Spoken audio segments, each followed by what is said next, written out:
Berdasarkan hadis ini, kata Imam Al-Hafiz Ibnu Hajar Al-Asqalani dalam kitab Fathul Bari, jawazu ihdatsiz dzikri fi shalah ma lam yukhalif bil ma'sur.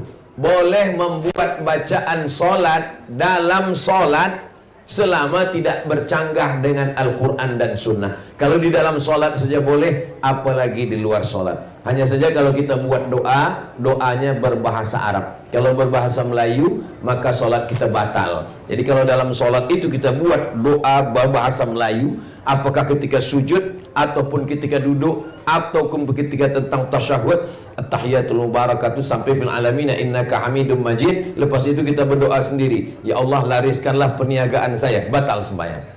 Tapi kalau kita baca dengan doa bahasa Arab, Allahumma rzuqni rizqan halalan thayyiban mubarakan fi, tak batal salat. Walaupun doa itu tidak diajarkan Nabi, tidak diajarkan Allah dalam Quran, tidak ada dalam hadis Nabi, maka doa itu tetap boleh dibacakan, baik dalam doa solat sunat maupun dalam solat fardu, maupun dalam sujud, maupun ketika tegak, maupun ketika di akhir tasyahud. Mana dalilnya? Imam Syafi'i mendoakan. Imam Syafi'i punya murid namanya Imam Hambali. Dia Imam Ahmad bin Hanbal yang masyhur dengan nama Imam Hambali.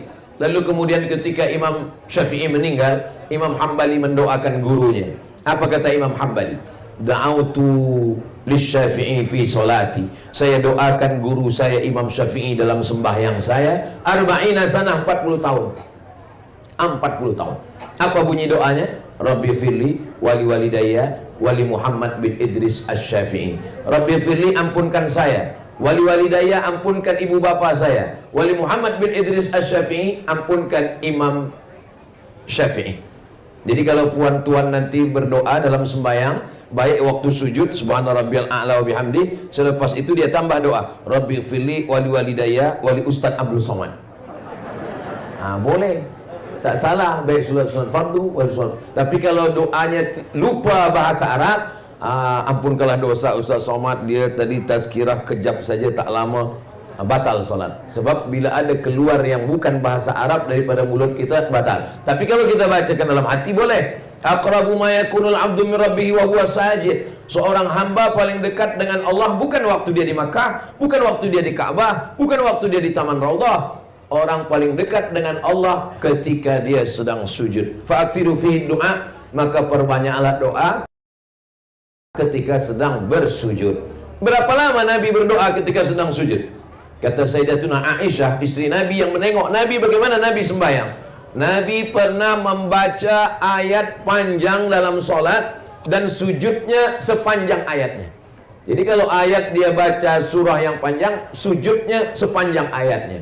Tapi kenapa imam-imam kita hanya membaca setakat paling banyak 7? Karena kata Imam Al-Hasan Al-Basri, tasbih yang sikit 3, yang sedang 5, yang paling banyak 7. Subhana rabbiyal a'la wa bihamdi, subhana rabbiyal a'la wa bihamdi, subhana rabbiyal a'la wa bihamdi, subhana rabbiyal a'la wa bihamdi, subhana rabbiyal a'la wa bihamdi, subhana rabbiyal a'la wa bihamdi, subhana rabbiyal a'la wa bihamdi. Lebih daripada 7 makruh. Sebab apa? Sebab makmum berkunang-kunang.